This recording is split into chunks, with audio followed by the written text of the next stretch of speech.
Здравейте! Днес сме в Ensana Aqua House, в курортен комплекс Свети Константин и Елена. С мен е Габриела Найденова, фронт офис менеджер на хотела. Много ми е приятно да разберем какво ново се случва тук.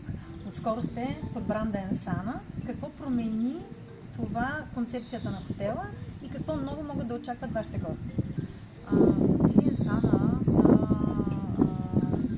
се наложили на пазара като с дългогодишни традиции в медикал и спа туризма. Основната промяна за нас от този летен сезон е преминаването и от концепция All Inclusive към Halfboard. Това ще е едно голямо предизвикателство за всички нас.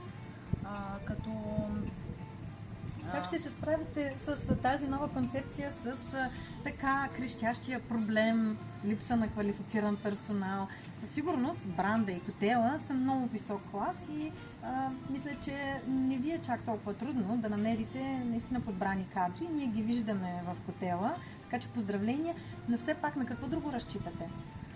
Наистина можем да се похвалим с голям набор от професионални и доказали се във времето при нас служители, макар за краткия период, но залагаме също така много и на дигитализирането и на технологиите в подпомагане на процесите.